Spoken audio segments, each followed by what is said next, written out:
wonderful and over-the-hump Wednesday evening to you all. Yours truly, Sharms Espina here for PTV News Now. Kicking off our breaking stories at the hour. Defense Secretary Gilberto Teodoro this afternoon made it formally known no truce has been declared, let alone offered, between the government and the CBP-NPA thus far. For the government's part, the DND chief spoke in no uncertain terms of the government not extending the olive branch to the Reds all throughout the Advent and Christmas seasons. He said any truce with the Reds is cutting a deal with terrorists and criminals. On the same breath, CPP-NPA spokesperson Marco Valbuena accused the military of declaring martial law in the countryside, which has led to mistrust from the left in its dismissal of any offer of a ceasefire from the government. Valbuena also blamed the military for its subtle and ongoing disinformation campaign, claiming the AFP has repeatedly spread the lie of the NPA having only one and weakened guerrilla front, but has been debunked by the AFP's own actions. Yesterday, Tuesday, AFP spokesperson Colonel Francel Margaret Padilla reported a 15-minute armed encounter between the 46th Infantry Battalion and the rebels, led by alias Budil or NPA leader Artemio Solayao, in Catbalogan, Samar, Friday last week, December 13.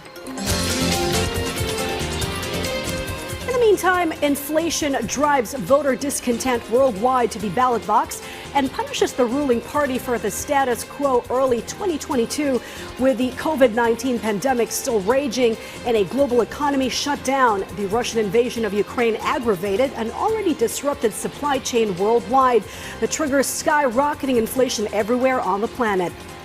This fallout from soaring prices has pushed people to blame the people in charge and look around and elsewhere for change in the status quo. A universal backlash on incumbents, as we hear more from this VOA story. 2024 has been the biggest international election year in history as voters cast ballots in nearly 70 countries, representing half the global population. And despite the diversity of candidates and issues, voters nearly everywhere had one thing in common. They were not happy with those in charge. From Japan to North Macedonia, incumbent parties suffered major defeats. The trend affected left-wing parties like South Africa's African National Congress and right-wing ones like the United Kingdom's Conservative Party. Rather than moving in any political direction, voters punished whichever party was presiding over what they perceived as a period of global instability and worsening economic conditions for ordinary people, multiple analyses show. The primary factor driving this economic discontent has been inflation, which has risen sharply across the world since 2022. That year, the COVID-19 pandemic's disruption of international trade was compounded by Russia's invasion of Ukraine, sending a shock through supply chains and raising prices for many necessities and consumer goods. While inflation is only one piece of the overall economic picture, studies have shown it plays an outsized role in people's perception of the economy's health due to its immediate visibility. This is the case even when other indicators like unemployment and relative GDP growth are good, or when a country is performing well relative to others. And even though the global inflation trend was not driven by any given political program or economic policy at the national level, each country's governing parties have still been blamed. Many countries, including the United States, Senegal, and Sri Lanka, saw the ruling party cede control to the opposition. In others, such as India and France, incumbent parties lost parliamentary seats, but were able to hang on to power by forging coalitions with other parties. Only a few countries managed to buck the trend, most notably Mexico, where the popularity of the Morena Party's economic redistribution programs helped Claudia Sheinbaum secure a landslide victory. In recent years, Democratic backsliding in international elections and a global shift toward right-wing populism have concerned many experts. But 2024's results suggest a less ideological explanation. Voters were simply dissatisfied with the political status quo and chose something else, whichever that happened to be. At this moment, let's turn to my colleague in PTV's Baguio City studios for what's hot and happening in the Cordilleras. Ala? Naimbag Arabi, Pilipinas, inaprubaran ti Cordillera Regional Project Advisory Board ti 634 million pesos agatad ti infra projects iti riyon iti sidong ti Department of Agriculture Philippine Rural Development Project.